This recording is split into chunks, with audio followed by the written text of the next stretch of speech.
पेशकश आपका डॉक्टर में आपका बहुत बहुत स्वागत है। आपके साथ मैं हूं श्वेता अरोड़ा मल्होत्रा।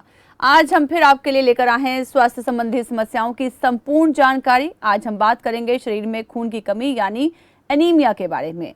हमारे शरीर में हेमोग्लोबिन एक ऐसा तत्व है जो शरीर में खून की मात्रा बताता है। पुरुषों में इसकी मात्रा 12 से 16 ग्राम प्रति डेसीलीटर, तो महिलाओं में 11 से 14 ग्राम प्रति डेसीलीटर के बीच होनी चाहिए। शरीर में रेड ब्लड सेल्स और कम हीमोग्लोबिन किसी भी व्यक्ति को एनीमिया का शिकार बना सकता है। आपको बता दें कि हीमोग्लोबिन रेड ब्लड सेल्स में पाया जाने वाला एक प्रोटीन होता है। आमतौर पर आपको बता दें कि लोग खून की कमी को हल्के में लेते हैं, जिससे कई स्वास्थ्य समस्याएं होने का खतरा भी बढ़ जाता है। ह्यूमन सेल्स और फेफड़ों तक ऑक्सीजन पहुंचाने का महत्वपूर्ण काम भी हीमोग्लोबिन का ही होता है। ऐसे में इसकी कमी शरीर के लिए घातक साबित हो सकती है, तो बहुत ज़रूरी है कि आप इसके प्रति जागरूक रहें। खासतौर पर गर्भवती महिलाएं जिन्हें बढ़ते शिशु के लिए भी रक्त निर्माण करना होता है और इस दौरान शरीर में खून की कमी हो जाती है। तो चलिए इस बेहद महत्वपूर्ण विषय पर विस्तार से चर्चा करेंगे। हेल्थ एक्सपर्ट्स को भी अपने साथ जोड़ेंगे जो देंगे आपके हर सवाल का जवाब, और आप भी इस कार्यक्रम में हमारे साथ जुड़ सकते हैं। तो चलिए सबसे पहले हम लोग कर लेते हैं कि क्या कुछ हरियाणा सरकार जो है आम जनता के लिए कर रही है और किस तरह से आम जनता जो है हरियाणा सरकार के प्रयास से लाभान्वित हो रही है। तो मनोहर सरकार प्रयास असरदार। आपको बता दें कि जागरूकता मुहिम का पूरा असर दिखाई दे रहा है। जांच के लिए शहरी और ग्रामीण क्षेत्रों में कैंप जो हैं वो लगाए जा रहे हैं। तो हरियाणा सरकार स्वास्थ्य सेवाओं को सक्षम और सुदृढ़ बना रही है और लगातार ये कोशिशें की जा रही हैं कि आम जनता जो है वो लाभान्वित हो। तो मरीजों को तमाम सुविधाएं मिल रही हैं, इलाज के साथ मुफ्त दवाइयां मिल रही हैं। जागरूकता मुहिम का पूरा असर दिखाई दे रहा है। जांच के लिए शहरी और ग्रामीण क्षेत्रों में कैंप लगाए जा रहे हैं। अस्पतालों में स्पेशलिस्ट डॉक्टरों की नियुक्ति की गई है। तो मनोहर सरकार प्रयास असरदार। सीएससी और पीएससी केंद्रों पर सरकार ने सुविधाओं को बढ़ा दिया है। तमाम योजनाओं को अमली जामा पहनाया जा रहा है और ये तमाम प्रयास जो हैं वो किए जा रहे हैं मनोहर सरकार की तरफ से। आपको बता दें कि मनोहर सरकार प्रयास असरदार। जांच के लिए शहरी और ग्रामीण क्षेत्रों में कैंप लगाए जा रहे हैं। अस्पतालों में स्पेशलिस्ट डॉक्टरों की नियुक्ति की गई है। तो 15 जिलों के उम्मीद केंद्र काउंसलर्स के नंबर जारी कर दिए गए हैं। 1000 हेल्थ वेलनेस सेंटर खोलने का ऐलान मनोहर सरकार ने किया है। इस बार बजट में भी स्वास्थ्य सेवाओं को सुदृढ़ बनाने के तमाम प्रयास जो हैं, तमाम कदम मनोहर सरकार ने उठाए हैं। कर्मचारियों, पेंशनरों और उनके आश्रितों को इंडोर उपचार देने की भी बात की गई है।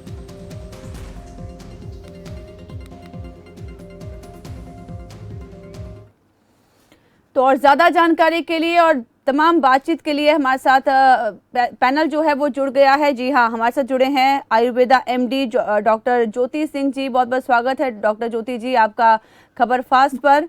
और साथ ही साथ हमारे साथ हैं एमडी मेडिसिन डॉक्टर निर्दोष छाबड़ा जी भी हमारे साथ इस चर्चा में जुड़ गए हैं और तमाम जानकारियां जो हैं आज हम अपने हेल्थ एक्सपर्ट से लेंगे। आपका भी स्वागत है निर्दोष छाबड़ा जी खबर फास्ट पर।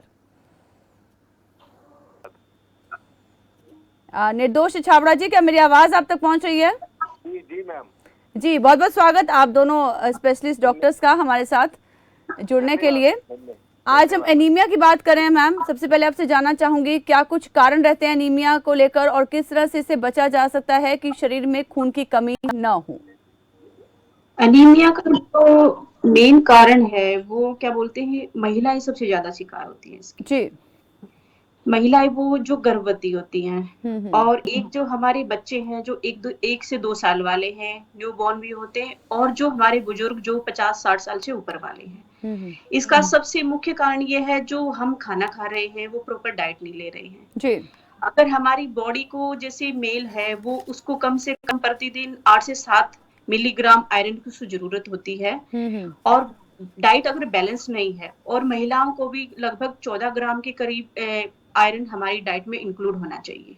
ठीक है। तो और बच्चे हमारे कुछ ऐसे होते हैं कि जैसे प्रॉपर उनको विटामिन नहीं दे पाते हैं, तो खाने का जो अब्जॉर्प्शन है वो सही नहीं हो पाता है, वो डाइजेशन भी प्रॉपर नहीं हो पाता। तो ये मेन कारण है, क्योंकि आजकल जो मेन कारण है वो हम फास्ट फूड की तरफ बहुत बढ़ रहे हैं और घर का बना हुआ खाना थोड़ा स्किप कर रहे हैं। ये मेन कारण हमारा आयरन का होता जा रहा है। और जो सीजन की जो हमारी सब्जियां हैं, फल हैं, उनकी तरफ भी हम थोड़े कम वो रहते हैं, ये मेन कारण है। महिलाएं क्या सोचती हैं कि हम डाइट बहुत ले रहे हैं, लेकिन जो उनके गर्भ में जो बच्चा पल रहा होता है उसको भी एक्स्ट्रा आयरन की जरूरत होती है। तो ग्लोबली अगर हम डाटा देखते हैं तो लगभग 2 मिलियन पीपल हैं जो वो हर साल अनीमिया से प्रभावित होते हैं। और लगभग क्या बोलते हैं, इंडिया में भी जो डाटा है वो लगभग 1 करोड़ के करीब आ जाता है। इसमें ज्यादा से ज्यादा ये 3 ही कैटेगरी वाले लोग हैं, जो महिलाएं हैं, बच्चे हैं और बुजुर्ग हैं। जी। ज्यादा जो आयरन डेफिशिएंसी जो अनीमिया है एकदम से, जो ये एक तो अगर सडन ब्लड लॉस हो जाता है हमें, उस वजह से हो जाता है। या फिर क्या बोलते हैं कि जो हमारे अंदर जो रेड ब्लड सेल्स है वो प्रॉपर अगर हमारा आयरन का कंटेंट है जो वो प्रॉपर सिंथेसिस नहीं हो रहा है, इस वजह से हो जाता है। और अगर हम किसी डिसऑर्डर से हैं, कोई खून को पतला करने वाली दवाई ले रहे हैं, ये जो मोटे मोटे कारण है, इस वजह से हमें ज्यादा अनीमिया देखने को मिलता है। बिल्कुल। एमडी मेडिसिन डॉक्टर निर्दोष छाबड़ा जी भी हमारे साथ जुड़े हुए हैं, लेकिन उनसे पहले हम अपने दर्शकों को बता दें कि आप भी इस कार्यक्रम में जुड़ सकते हैं। लगातार फोन नंबर जो है टीवी स्क्रीन पर फ्लैश हो रहे हैं। आप इस कार्यक्रम में जुड़कर स्वास्थ्य संबंधी समस्याओं का तमाम जो आप समाधान है वो पा सकते हैं, और लगातार हेल्थ एक्सपर्ट जो है वो इस कार्यक्रम में हमारे साथ जुड़े हुए हैं। डॉक्टर निर्दोष छाबड़ा जी, हम देखते हैं कि आयरन की कमी की वजह से एनीमिया जो है वो होता है, ज़्यादातर गर्भवती महिलाओं में होता है। मैम भी ये चीज़ें बता रही थी, लेकिन आपसे जानना चाहूंगी कि क्या कुछ लक्षण रहते हैं, किस तरह से हम पहचान सकते हैं कि एनीमिया का शिकार जो है एक पेशेंट हो गया है, और उस किस तरह से उपचार किया जा सकता है? देखिए मैम, अनीमिया कई प्रकार से हो सकता है। आयरन डेफिशिएंसी से तो होता ही है, इसके अलावा फॉलिक एसिड डेफिशिएंसी या विटामिन B12 डेफिशिएंसी से भी होता है। इसके अलावा जैसा मैडम ने बताया कि ब्लड लॉस हो, वो ब्लड लॉस बवासीर के रास्ते खून का जाना भी हो सकता है, या किसी को पेट में अल्सर है तो हल्का हल्का खून का रिसाव वहाँ से हो, तो लंबे समय में वहाँ से भी आयरन डेफिशिएंसी अनीमिया हो जाता है। अनीमिया कोई भी हो, मुख्यतः इसके लक्षण जो होते हैं वो होता है सांस का फूलना, क्योंकि जो ब्लड है या जो आरबीसी हैं जिनकी डेफिशिएंसी को हम अनीमिया कहते हैं, आरबीसी का मेन काम होता है मैम हीमोग्लोबिन के थ्रू ऑक्सीजन को जगह जगह पहुंचाना।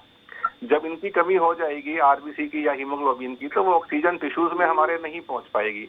जब टिश्यूज में ऑक्सीजन नहीं पहुंच पाएगी तो थकावट रहना, कमजोरी फील करना, चिड़चिड़ापन, अगर वो ब्लड की कमी दिमाग में हो रही है तो वहां पे सिर दर्द होना, सिर का हल्का महसूस करना, सांस का फूलना, धड़कन का तेज होना, शरीर का पीला दिखना, और चलने में सांस का फूलना या बैठे बैठे भी सांस का फूलना, अगर ज्यादा खून की कमी हो जाए। तो मैम ये मुख्यतः जो लक्षण होते हैं वो अनीमिया के होते हैं। इनका उपचार जो है मैम कारण ढूंढने के बाद ही हम कर सकते हैं कि वो अनीमिया किस वजह से है। मानिए कि अगर वो आयरन डेफिशिएंसी न्यूट्रिशनल है कि हम खाने में कम आयरन ले रहे हैं, तो हमें उस आयरन को और फॉलिक एसिड को, अगर गर्भवती महिलाएं हैं या अडल्ट हुड की महिलाएं हैं जिनको हर महीने मेंसेस वगैरह रहते हैं, तो उनको हमें रेगुलर बेसिस पे आयरन फॉलिक एसिड देना चाहिए। और जिनके अंदर दूसरे लोग हैं और आयरन डेफिशिएंसी आती है तो उनको भी हमें आयरन सप्लीमेंट और फॉलिक एसिड सप्लीमेंट देना चाहिए।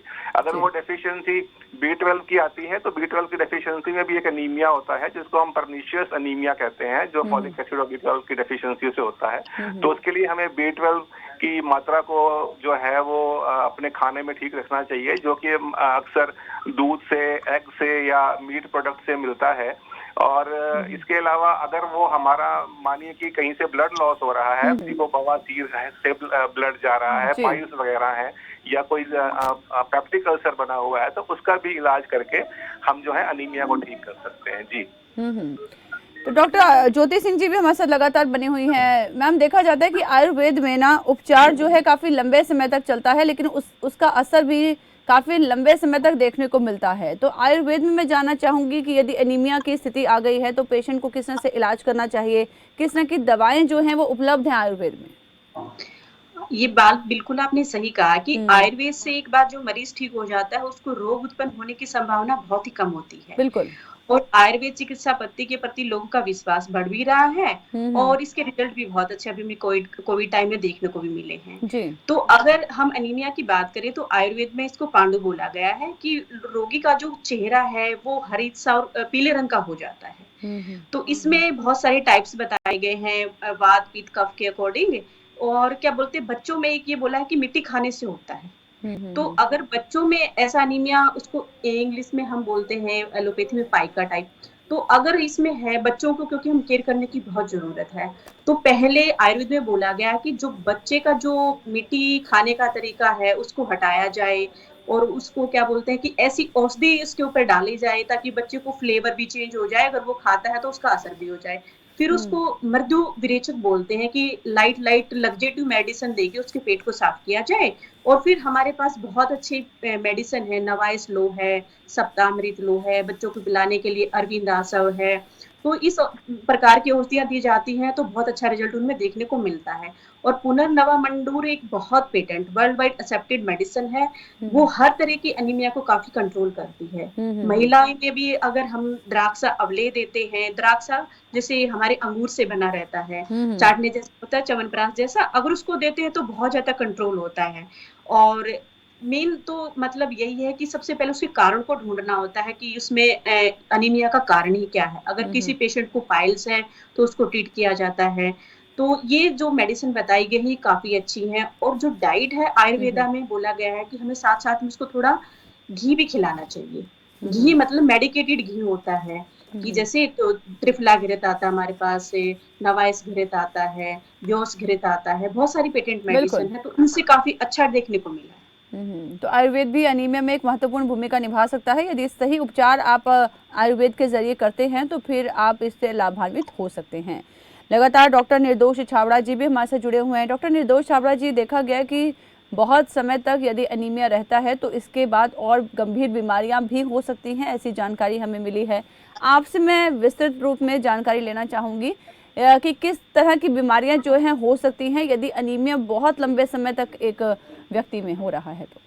यदि किसी मरीज में बहुत लंबे समय से अनीमिया चल रहा हो तो उसके दिल को ऑक्सीजन हर जगह पहुंचाने के लिए एक्स्ट्रा काम करना पड़ता है, ज्यादा काम करना पड़ता है। इससे उसका दिल पे असर पड़ता है। दिल की जो मांसपेशियां हैं उनका फैलाव हो सकता है, और समय रहते अगर उसका उपचार ना किया जाए तो वो दिल जो है वो फेल भी कर सकता है। दिल काम करना जो है उसकी ताकत काफी हद तक कम भी हो सकती है। इसके अलावा अगर बहुत समय तक अनीमिया रहता है तो उसकी वजह से ब्लड प्रेशर वगैरह की संभावनाएं भी बढ़ जाती हैं। और इसके अलावा थकावट रहना, थकन रहना, और चिड़चिड़ापन, मूड डिसऑर्डर्स, एंजाइटी डिसऑर्डर, ऐसी कई चीजें हैं कि जो अनीमिया अगर लंबे समय से रहे तो वो कर सकता है।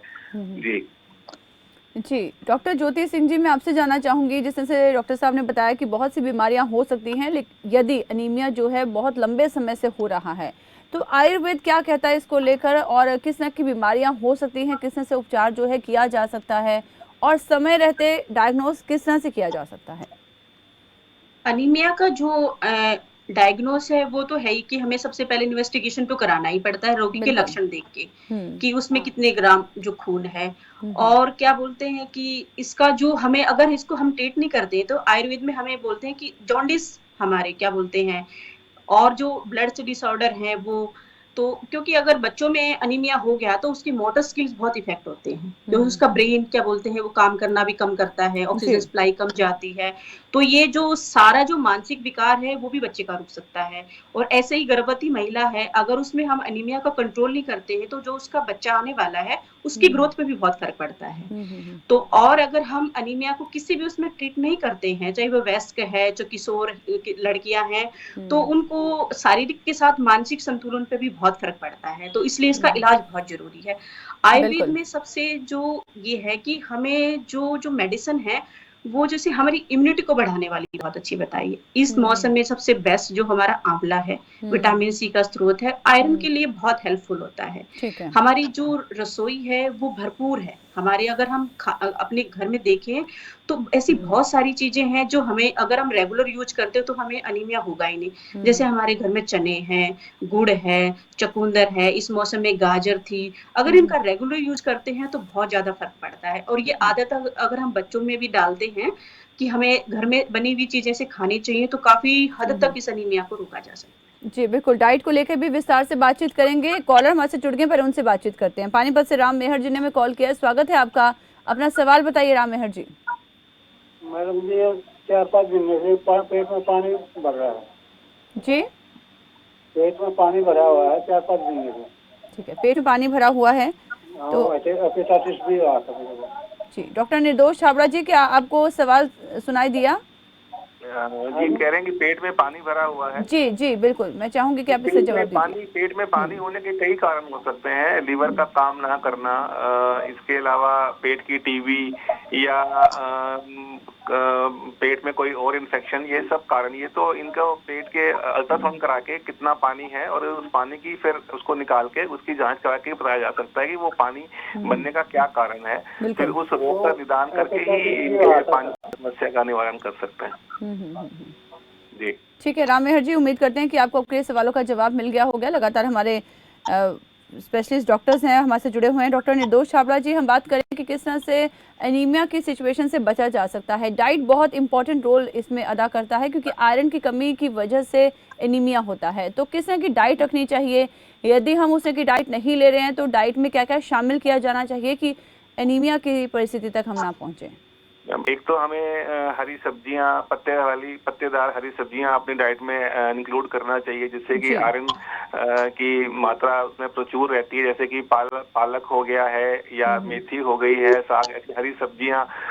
इसके अलावा मैम एग वगैरह, अंडा, मीट जो लोग खाते हैं वो भी अपनी डाइट में इसको ऐड कर सकते हैं, क्योंकि उसमें विटामिन B12 की मात्रा अच्छी मात्रा में होती है नॉन वेजिटेरियन खाने के अंदर। इसके अलावा जो है जिनको आयरन डेफिशिएंसीज या फॉलिक एसिड या B12 की डेफिशिएंसीज आ रही हैं, उनको कुछ समय के लिए खाने के साथ साथ सप्लीमेंटेशन भी लेना चाहिए। मतलब आयरन फॉलिक एसिड की टैबलेट्स खास तौर पे प्रेग्नेंट लेडीज को या वो लेडीज जो मेंस्ट्रुएटिंग हैं और या वो बच्चे जिनके अंदर आयरन डेफिशिएंसी देखी जा रही है, तो उनको आयरन की सप्लीमेंटेशन भी लेनी चाहिए।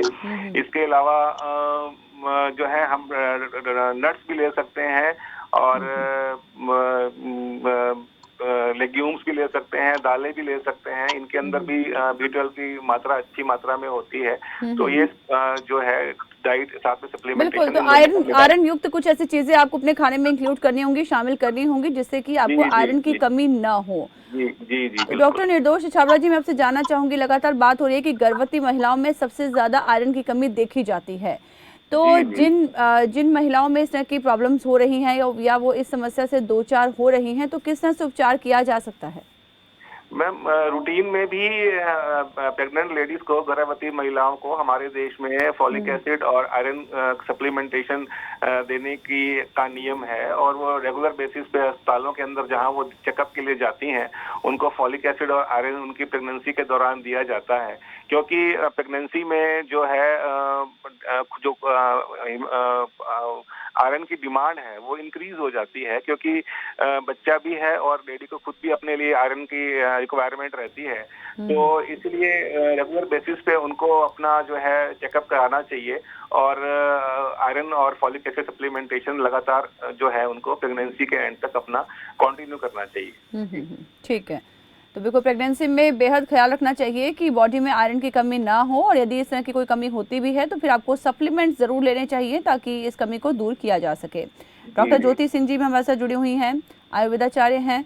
डॉक्टर ज्योति सिंह जी, आपसे मैं जानना चाहूंगी, प्रेग्नेंट लेडीज की बात आप लगातार कर रही हैं, यदि आयरन की कमी हो जाती है तो फिर आयुर्वेद में किस तरह के उपचार हैं, किस तरह से इम्यूनिटी बूस्ट जो है वो की जा सकती है कि आयरन की कमी ना हो और एनीमिया की सिचुएशन तक कोई ना पहुंचे? गर्भवती महिलाओं के लिए आयुर्वेद में बहुत ही महीने टू महीने जो हमारा प्लान है वो डाइट का बहुत अच्छा बताया गया है। तो सबसे पहले तो जो सीजन का फ्रूट है, जैसे डॉक्टर साहब ने भी बताया है, पत्तेदार सब्जियां हैं, वो हमें जरूर खानी चाहिए। और हमें अगर जैसे घर में गुड़ है वो काफी हद तक वो करता है, हमारे चने हैं, वो चकुंदर है, और हमें जैसे मौसम में अभी हमारे पास अंगूर आया हुआ है तो इसकी कमी काफी हद तक दूर हो जाती है, क्योंकि डाइट में बहुत अच्छा नेचुरल सोर्स ऐड हो जाता है।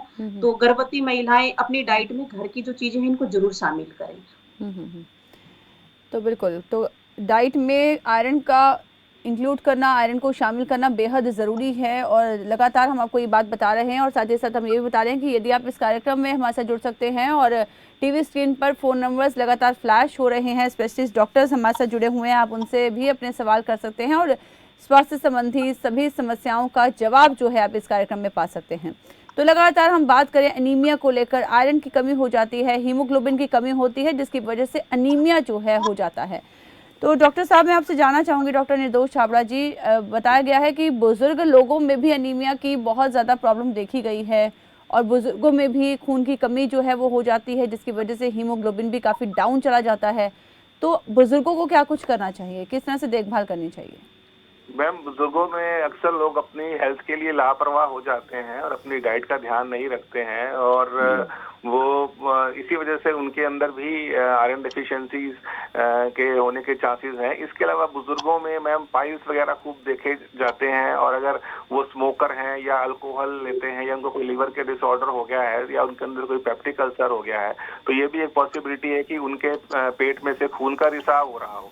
अगर पेट से खून का रिसाव हो रहा हो या पाइल से खून का रिसाव हो रहा हो, तो ये, और साथ में उन्होंने अपनी डाइट के बारे में भी ध्यान नहीं रखा है, तो उनके अंदर आयरन डेफिशिएंसी एनीमिया होना स्वाभाविक है।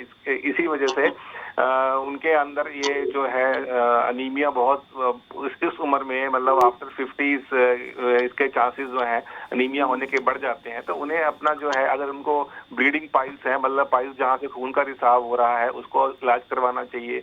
अगर उनको कोई पेप्टिक अल्सर है या उनके कोई अंदर लीवर की प्रॉब्लम की वजह से ब्लीडिंग हो रही है, तो उनको उसका इलाज करवाना चाहिए। और उनको भी हेल्दी डाइट रखनी चाहिए, जिसके कि प्रचुर मात्रा में हरी सब्जियां, पत्ते वाली सब्जियां, जैसे डॉक्टर साहब ने बोला, गुड़ और चना, और अपना जो है उनको अच्छी मात्रा में अगर वो नॉन वेज लेते हैं तो उस चीज को ऐड करना चाहिए। और सप्लीमेंटेशन भी ले सकते हैं आयरन की और फॉलिक एसिड की, वो भी अगर उनके अंदर उसकी मात्रा में कमी हो गई है तो। बिल्कुल। डॉक्टर ज्योति सिंह जी भी कुछ कहना चाहती हैं। जी मैम, क्या कहना चाहेंगी आप? यदि बुजुर्गों में हम देखते हैं कि एनीमिया की कमी है, तो डाइट किस तरह की होनी चाहिए, किन किन बातों का ध्यान रखा जाना चाहिए कि इस तरह की सिचुएशन से दो चार ना होना पड़े? एक जो मैंने चीज हमारे बुजुर्ग के लिए नोट की है एनीमिया में, वो ये है कि उनकी लाइफ स्टेगनेंट हो जाती है। बिल्कुल। हाँ, तो स्टेगनेंट लाइफ में कई बुजुर्ग बीमारी की वजह से या सर्दी है या कई कारण से चल फिर नहीं पाते, तो बॉडी का जो मेटाबॉलिज्म है वो बड़ा स्लो हो जाता है जी। और जो हम खाना लेते हैं उसका डाइजेशन प्रॉपर नहीं हो पाता, और जो रस बनना चाहिए आयरन को बनाने के लिए वो प्रॉपर नहीं हो पाता। तो ये मेरी रिक्वेस्ट है कि जैसा भी पॉसिबल है घर पे रह के योगा मेडिटेशन जरूर करें, या फिर आप चल सकते हैं थोड़ा वो जरूर करें, तो शरीर को एक्टिव जरूर रखें। तो इससे क्या बोलते हैं, काफी हद तक भी बचा जा सकता है, क्योंकि बैठे बैठे रहने से भी हमारा जो आयरन का अब्जॉर्प्शन है बॉडी में वो थोड़ा कम हो जाता है। जी बिल्कुल। तो आयरन का एब्जॉर्प्शन जो है वो कम नहीं होना चाहिए और आयरन भरपूर मात्रा में शरीर में होना चाहिए, जिसकी वजह से एनीमिया ना हो। और लगातार हम इसी टॉपिक पे बातचीत कर रहे हैं। यदि आप भी कोई स्वास्थ्य संबंधी जानकारी चाहते हैं तो लगातार पैनलिस्ट जो है हमारे साथ मौजूद हैं, एक्सपर्ट्स से हम बातचीत कर रहे हैं। आप भी इस कार्यक्रम में जुड़ के अपने तमाम सवालों का जवाब पा सकते हैं। तो डॉक्टर निर्दोष छाबड़ा जी, यदि हम बात करें बीपी पेशेंट्स की, साथ ही साथ डायबिटिक पेशेंट्स की, जो बहुत ज़्यादा सेंसिटिव होते हैं, उनको बहुत जल्दी बीमारियां जो हैं वो लग जाती हैं, यदि इस तरह के पेशेंट्स को एनीमिया हो जाए तो फिर किस तरह से उपचार किया जा सकता है? यदि पेशेंट हाइपरटेंसिव है, उसको शुगर की बीमारी है, तो उसके लिए एनीमिया और ज्यादा उसको परेशान कर सकता है। ऐसे पेशेंट के अंदर एनीमिया की वजह से उसका बीपी बढ़ सकता है, उसको बीपी की मेडिसिन की रिक्वायरमेंट बढ़ सकती है, और बीपी की वजह से और एनीमिया की वजह से उसके हार्ट पे लोड बढ़ सकता है और हार्ट फेलियर में भी जा सकता है। तो ऐसे पेशेंट को अपना जो ब्लड लेवल है किसी भी डेफिशिएंसी से, वो अगर वो उसको एनीमिया हो रहा है, चाहे वो आयरन डेफिशिएंसी हो, B12 डेफिशिएंसी हो, फॉलिक एसिड की डेफिशिएंसी हो, या कहीं से ब्लड लॉस हो रहा है उसकी वजह से उसको एनीमिया हो रहा है, तो उसको उस केस में सप्लीमेंटेशन लेके अपनी ब्लड लेवल को ठीक रखना चाहिए, ताकि जो बाकी प्रॉब्लम्स हैं, डायबिटीज है और हाइपरटेंशन है, उसको ज्यादा परेशान ना करें। जी बिल्कुल। तो मैं जानना चाहूंगी डॉक्टर ज्योति सिंह जी से भी कि आयुर्वेद में इस तरह के कोई उपचार हैं कि बीपी और डायबिटिक जो पेशेंट्स हैं वो किस तरह से अपना उपचार कर सकते हैं यदि उनको एनीमिया हो गया है तो? यस मैम, ये बीपी और जो डायबिटिक पेशेंट है, तो ये एक मेडिसिन कई बार लेते हैं, जैसे इन्हें ब्लड बहुत पतला हो जाता है जी, तो उससे ब्लड लॉस होने के चांसेस बहुत होते हैं। तो सबसे पहले रिक्वेस्ट ये है कि रेगुलर अपना डॉक्टर से चेकअप कराते रहे, कार्डियो से, जहाँ पे भी उनका ट्रीटमेंट चल रहा है। ठीक है। और किडनी वाले जो पेशेंट हैं, डायबिटिक पेशेंट हैं, उनके लिए भी ये है कि ये दवाई बहुत खाते हैं तो उसका साइड इफेक्ट तो होता ही रहता है बॉडी पे, तो अब्जॉर्प्शन कहीं ना कहीं उसके लिए कम रहेगी, तो डाइजेशन प्रॉपर नहीं हो पाएगा। तो रेगुलर चेकअप तो जरूर कराते रहें और उसके रेगुलर चेकअप पर हर विजिट पे अपना HB जरूर टेस्ट कराएं। जी। और इसकी प्रिकॉशन ये है कि लाइफस्टाइल को चेंज करना बहुत जरूरी है। जब हाइपरटेंशन और डायबिटिक हो जाते हैं पेशेंट, तो आप मेडिसिन के साथ अपनी जो जीवन शैली उसमें बदलाव जरूर लाइएगा, क्योंकि खाने की जो डाइट है वो काफी इफेक्ट करती है हमारी जीवन शैली को। और जरूर अपने लिए 2 मिनट का टाइम, कम से कम मैं तो ये कहूंगी कि 15 मिनट का टाइम योगा, मेडिटेशन, रिलैक्स करने के लिए, हंसने के लिए, अपने साथ के बुजुर्गों के बैठने के लिए ये जरूर करें। और जो आयुर्वेद में जो चिकित्सा बताई गई है हाइपरटेंशन के लिए, जैसे अर्जुन की छाल को पीने के लिए कहा गया है, और मधुमेह के मरीज के लिए हमारे यहाँ मेथी का बहुत अच्छा प्रयोग बताया गया है, शिलाजीत का बताया गया है। तो इन चीजों का सेवन भी हम साथ साथ में कर सकते हैं। तो बिल्कुल आपने बिल्कुल सही कहा कि हेमोग्लोबिन को आप चेक करवाते रहिए, अपने HP को चेक करवाते रहिए। इससे आप समझ पाएंगे कि आप कहीं एनीमिया की स्थिति में तो नहीं जा रहे हैं। यदि एकदम से हेमोग्लोबिन लेवल कम हो रहा है तो फिर ये सोचने और समझने की ज़रूरत है आपको कि एनीमिया जो है उस तरह की सिचुएशन में आप जा सकते हैं। अपनी डाइट को आपको एकदम से कंट्रोल करना चाहिए और डाइट में आयरन युक्त चीज़ों को ऐड ऑन करना चाहिए, उसमें शामिल करना चाहिए, ताकि एनीमिया की स्थिति से आप दो चार ना हो। तो लगातार डॉक्टर निर्दोष छाबड़ा जी भी हमारे साथ जुड़े हुए हैं। निर्दोष छाबड़ा जी, आपसे जानना चाहूँगी टेस्ट के बारे में, यदि एनीमिया हो गया तो किस तरह के टेस्ट करवाए जा सकते हैं? मैम, अनीमिया होने पे सबसे कॉमन टेस्ट जो होता है, सबसे पहले तो हम हीमोग्लोबिन चेक करवाते हैं, जिसकी नॉर्मल जो मात्रा है वो फीमेल्स में, मतलब नारियों में जो है वो 12 से 15 रहती है और मेल में 13 से 16 रहती है। और इसके अलावा HB के अलावा हम पेरिफेरल स्मीयर भी कराते हैं। पेरिफेरल स्मीयर में हम ये देखने की कोशिश करते हैं कि किस तरह का हमें अनीमिया है। मतलब एक अनीमिया जो है वो RBC की का साइज और RBC की जो मॉर्फोलॉजी है उनका आकार देख के हमें जज करना होता है कि ये माइक्रोसिटिक हाइपोक्रोमिक एनीमिया जिसे हम कहते हैं, कि उसमें मतलब कि RBC का साइज छोटा हो गया है, जो अक्सर आयरन डेफिशिएंसी में होता है, और साथ में RBC के अंदर जो हीमोग्लोबिन की कमी की वजह से RBC का जो अंदर हीमोग्लोबिन है उसका रंग हल्का हो गया है। इसको हम आयरन डेफिशिएंसी एनीमिया कहते हैं। इसके अलावा जो फॉलिक एसिड या हम विटामिन B12 की डेफिशिएंसी से एनीमिया हम जिसे कहते हैं, उसमें RBC का साइज बड़ा हो जाता है और इसको हम मेगैलोब्लास्टिक या मैक्रोसिटिक एनीमिया कहते हैं। तो इस प्रकार हम जो है पेरिफेरल स्मीयर में ब्लड के टेस्ट करा के और हम ये देखते हैं कि किस प्रकार का एनीमिया है, और हमें बिल्कुल प्रकार जानना बेहद जरूरी है। डॉक्टर निर्दोष छाबड़ा जी, साथ ही साथ डॉक्टर ज्योति सिंह जी, हमारे साथ जुड़ने के लिए, तमाम जानकारी देने के लिए, अपना कीमती वक्त देने के लिए आपका बहुत बहुत धन्यवाद। तो शरीर में खून की कमी को हमेशा गंभीरता से लेना चाहिए। यदि ऐसी कोई परिस्थिति आती भी है तो उस समय पर डॉक्टरी इलाज बेहद ज़रूरी हो जाता है। शरीर में खून की कमी की वजह से कई गंभीर बीमारियां भी आपको हो सकती हैं, तो बेहद ज़रूरी है कि आप आयरन से भरपूर सही खान पान रखें और अनीमिया की बीमारी